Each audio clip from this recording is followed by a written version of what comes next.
Hi there, Nigel Saunders for KW Bonsai. In this video we'll be talking about bonsai soil. I'll show you how to mix your own basic soil mix, and then we'll talk a little bit about tailoring your soil to specific trees. We're here to talk about bonsai soil. So what is bonsai soil? Why do you need it? Why can't you just grow your tree in earth from the ground? Well, we'll try and answer some of those questions today. Before we talk about soil, we should talk about you growing your bonsai. There's the type of soil you use is dependent on a lot of factors. One is, how often do you want to water your trees? Two, how much sunlight is your trees getting? Three, your climate. Do you live in the tropics? Do you live in Canada? Do you live in the desert? All these things will determine what your ideal soil mix will be. Let's start with the requirements of the tree.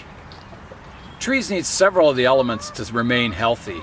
I would say water is the number one item. Just like us humans, we need water. Without water, we can't live very long, and same with the tree. The second thing, trees need nitrogen. The air around us is 78% nitrogen, and roots need nitrogen also. They need oxygen, they need nitrogen, they need air. So the main reason we grow bonsai trees in bonsai soil is to get air around the roots. What is bonsai soil? Well, it's not magic. It doesn't instantly transform a tree into a bonsai tree. It's a soil mixture that allows water, oxygen, nitrogen, fertilizer to get down to your roots easily. If you think of it as basically gravel, it has lots of air spaces in it, lots of particles in it, so the roots grow in between the pockets in the gravel. And basically bonsai soil is a type of miniature gravel. So bonsai soil allows you to water the tree. It allows the water to get into every space in the soil because it's so porous. And any excess water will drain out the bottom. So it tries to maintain a nice humidity level in the soil. Every time you water a tree, you put water on the top of the soil and it drains through. And as the water level drains through, it's pulling in air behind it. So you're getting this fresh air coming into your soil every time you water the tree. So you're getting fresh nitrogen in there, fresh oxygen.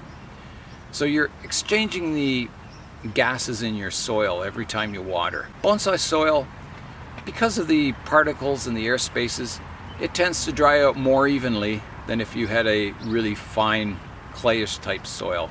It would dry out on the top and stay too wet in the bottom. Bonsai soil tries to keep an even humidity level throughout the soil. So let's get going. We're gonna mix up a basic bonsai soil mix. I'm gonna show you the main ingredients I use. One is, it's called safety absorbent. It's called Stay Dry, and it's generally used for cleaning up oil spills. You'll see it at gas stations in bins. They spread it on the ground and it soaks up the oil. It's used in garages. It's also used on baseball fields to dry the field. They spread it around. It's a redder color, or a more red color. They spread it around on the diamond and soaks up water, and it's nice to walk on. So I would say at least 50% of my soil is made from turfis, which is a general name for this absorbent material. And what it is, it's a fired clay particle. It's, I believe it's Fuller's earth. What's it say? 100% Fuller's earth. Quickly and easily soaks up messy oil spills. Easy to use in transport. Cleans up spills that can cause accidents. Yeah.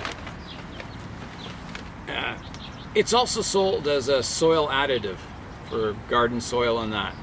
You can buy this in some of the farm stores like TSC, Tractor Supply Company. Some of the seed centers carry it. A lot of the automotive places will carry it. And you can buy it online also if you want. The second ingredient I use is perlite. You buy a bag of it, it's very lightweight. The stuff's fairly heavy. And I mix that with my turfis, or my safety absorb, and I mix in it about twice as much turfis as perlite. So it's in there. It stops the turfis from sticking together. It creates a different type of material in there and helps create air pockets in your soil, small air pockets, so the soil can actually breathe. So that's the two main ingredients I use for my inorganic component of the soil. And my inorganic component of the soil is usually at least 60 to 80% of the basic soil mix. It's basically inorganic material composed of fired clay particles and perlite. So we've talked about the inorganic components of the soil, and now we'll talk about the organic components. Okay, so I've got my organic components of the soil out. Now I should note that some people use a purely inorganic soil. So all they use is either turfis or stones. You can use aquarium gravel. And the nutrients of the tree are purely come from fertilizer. So they apply either a liquid fertilizer or a slow release fertilizer to the soil, either in their water or in the actual soil. And they've had good results too. It's like hydroponics. You know, your nutrients are in the water. The tree, every time it gets watered, it gets nutrients. And it's quite effective. Your soil doesn't clog up. You know, if you have inorganic material in the soil, it breaks down and starts to close all those nice air pockets in the soil in between the particles. So generally the inorganic soils, which are just pure stones and inorganic material, they're a little less forgiving. If you miss, you know, if you go on vacation, you're gone for the day, it's been a really hot, dry day, your soil dries out, there's not much safety in there for the roots. There's no, you know, organic particles in it that hold moisture longer than the stones. So the danger of drying out is increased. So I would say generally most people, as with the basic soil mix, use mostly inorganic material, but you have some organics in there as a safety factor, so it doesn't dry out quite as quick. So the inorganic components I use compost, and I can use peat, and I can use composted pine bark. These are pretty standard ingredients for your organic components in soil. And I should note that all these materials get sifted, as well as the inorganic materials, before they get mixed into the soil, into your final soil. So all the fine particles are sifted out. So you're left with a fairly even particle size. You don't want it too big, you don't want it too small. And it's finally mixed together, so your soil is very free draining. If you have a lot of fine particles in it, as I say, all those little air spaces between the particles will clog up with organic material breaking down. Your drainage won't be as good and your root growth won't be as strong. All this organic material will break down over time. and that's the reason we change our soil, or one of the reasons we change our soil. The other is root growth, to prune the roots. So the more organic material you have in the soil, generally the more you need to repot, because it breaks down and your soil won't drain as well. So you can ask yourself the question, do I want to use inorganic soil or do I want to use more organic soil? And the choice comes down to you. If you use inorganic soil, you're going to be fertilizing a lot. Almost with every water application, you want to put a dilute amount of fertilizer, liquid fertilizer in with your water. So it's constantly being fed. You'll spend a lot of money on fertilizer. That's the disadvantage of an inorganic soil mix, is you're going to buy a lot of fertilizer, and that can get expensive. So generally, using compost, peat doesn't have any really nutrients in it, but it retains water well. And pine bark has some nutrients, but not a whole lot. So it's sort of like a slow release fertilizer in itself. Definitely the compost has nutrients and feeds a tree with a lot of elements that the roots need. So yeah, you have to decide yourself whether you want to go inorganic soil or organic soil, and it's up to you. You can experiment around and see what works best for you. As with any hobby, bonsai can be as expensive or as cheap as you want to make it. You want to buy stuff that you can afford. The main important thing with bonsai soil is to sift it, is to get out all the fine particles and keep a fairly even particle size in your final soil composition.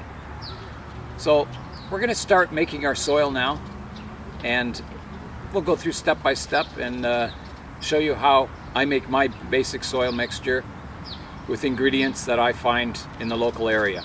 You don't have to have the same ingredients I use in your soil. You can substitute it for anything.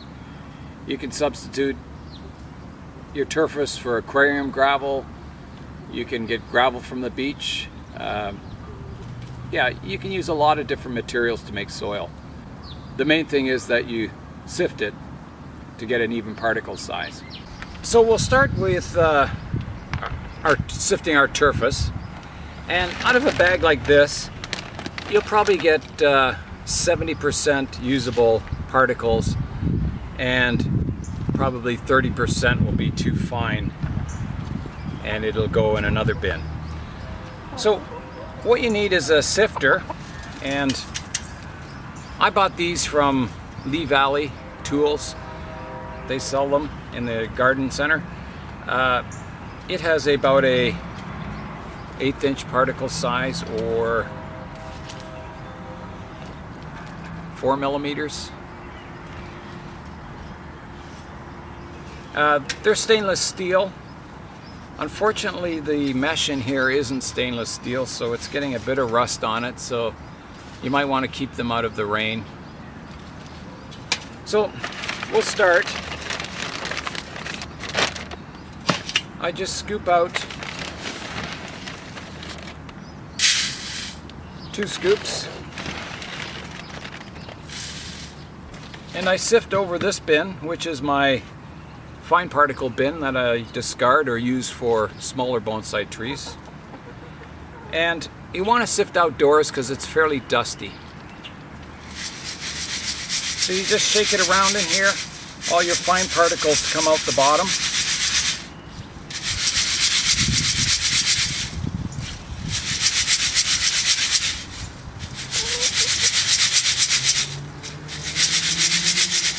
That's good. You can see the fine particles that have come out.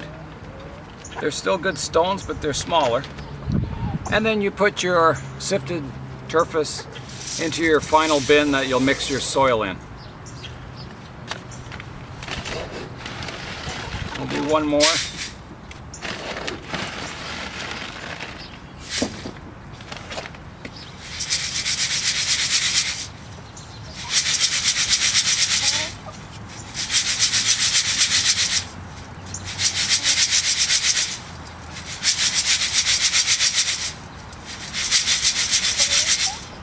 and into the good bin. So you can see the difference in particle sizes. Here's my sifted turfis. See that, girl? Get out of there. And here's the part we'll discard, which is a finer turfis. So we'll do that. We'll mix up the rest of this bag of turfis, and then we'll start on our perlite.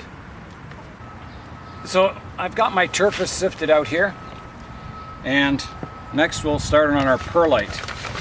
And we'll do the same thing. We'll scoop it into the sieve. And perlite's generally a little finer, so you'll lose a little more to the sieve.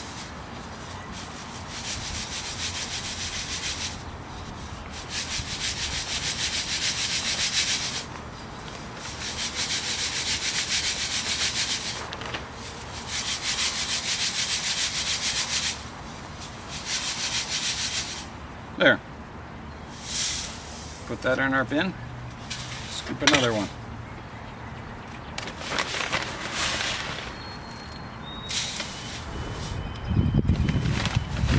I generally mix up small batches of soil. It takes a long time to make a large bin of soil. It's nice to have in spring. But I don't know, I just never seem to have the time to mix huge quantities of soil up.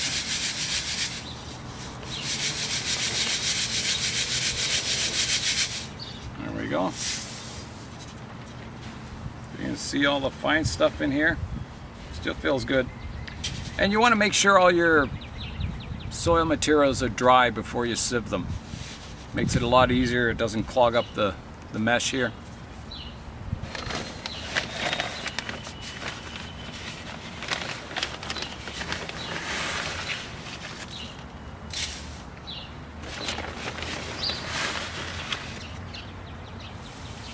So we'll keep going. We'll keep sieving here until this bag of perlite's done, and then we'll start on our organic materials. Okay, so I've got my perlite all sifted, and I'm gonna start mixing. This is the inorganics. And it feels really nice running through your hands.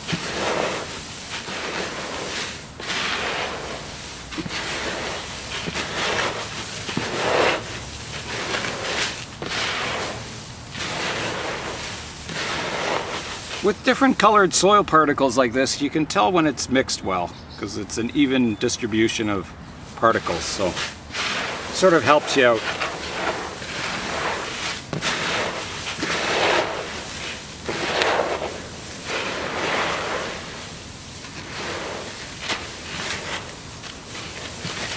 Looking pretty good.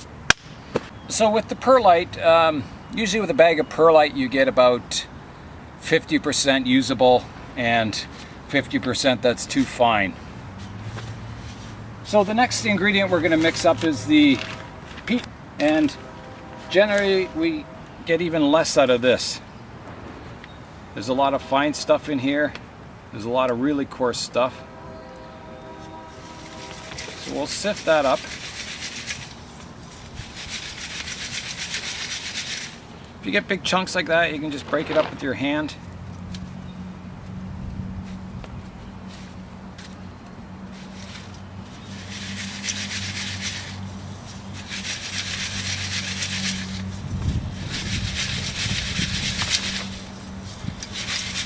And a lot of these particles are too big, but I use them anyway. I don't think it hurts to have some, fairly large particles in your soil, as long as most of it is an even consistency. And we'll dump that in our soil and mix up some more,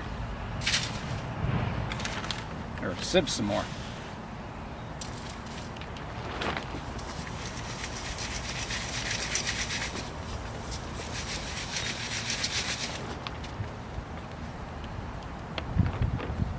This fine soil you're left over with, it's great for starting seedlings in.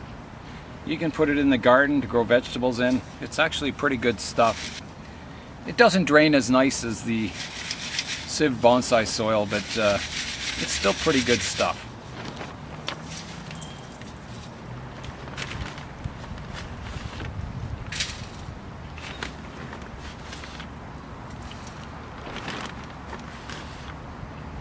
So the quantities I'm mixing this in are very approximate, and it doesn't really matter. I mean, you don't have to get exactly 70% inorganic and 30% organic material. It's all very approximate. The main thing is that everything in your soil is sifted. Gets out all the fine particles.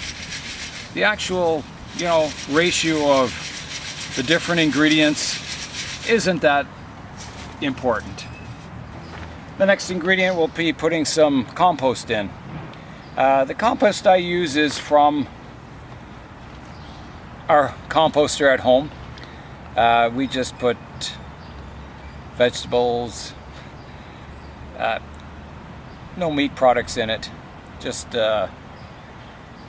fruits, vegetables, banana skins, onion skins, leaves, that kind of thing. So and again, you have to screen it. So we'll do that next. We'll do the compost. So again, the compost is quite dry, which is good. You don't want it to be moist. So you'll see in the compost there's eggshells,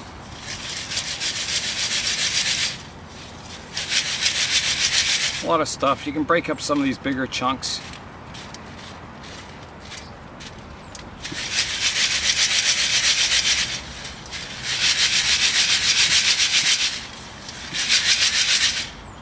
Pick out any pieces of plastic or anything.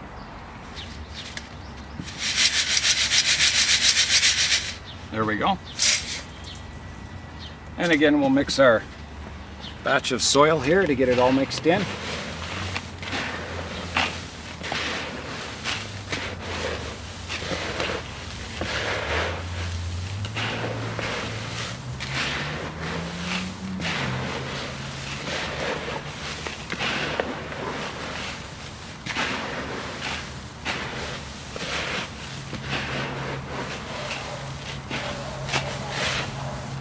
Not too bad. Here's a look at our final soil mix. You can see it's mostly inorganic material, but there is organics in it. So it's a good mixture. And I've just mixed it up approximately. Looks good to me. Pick that stone out. Yeah, so you don't want to be too fussy about your actual soil ratios. Close counts. I'm going to be using this mainly on deciduous trees. If I was to mix a soil more specifically for evergreen trees, I would put my composted pine bark in with it. You can see these particles are really big. That's all I could find. So what I've been doing in the past is getting the pruners and breaking them up into small chunks and then mixing it in with my soil. That works quite well. It just takes a long time. But what can you do? Eh? Some notes on bonsai soil. You can always water your soil more, but you can't water it less. So if you're in a climate where you get a lot of rain, you want a really free draining soil mix, because it's going to be raining. Even here we get 5 days of rain in a row, and you want everything to drain well. You don't want your roots sitting in a pool of water. So that's another reason we use a really free draining soil mix. Growing moss on top of this soil, it's really easy because it needs a lot of water. This loose porous soil dries out fairly quickly. As I said, you probably need to water twice a day in the, a nice sunny dry afternoon in the summer, either in the morning and at night, or in the morning when you get home from work, whatever. So because you're watering the soil all the time, if you do have moss on the surface of it, it's getting lots of water, lots of fertilizer, and it does really well. If you have a soil that's not as free draining, you don't have to water as often, it dries out on the top more from surface evaporation, and the moss doesn't do so well. So one of the secrets of growing moss is water and fertilize frequently. And if you have a bonsai soil mix like this, you can do that. It's pretty hard to overwater the trees. All the excess water just drains out and you're left with that ideal humidity level in the soil. If you join a local bonsai club, they can help you get materials for making your own soil. They'll know where to buy all the ingredients. They'll know what soil works best for your area and your conditions, and they'll help you along. So if you can join a bonsai club in your area, I highly recommend you do so. So that's it for today. We talked about soil, showed you how to make your own soil. So Nigel Saunders for KW Bonsai. We'll see you next time.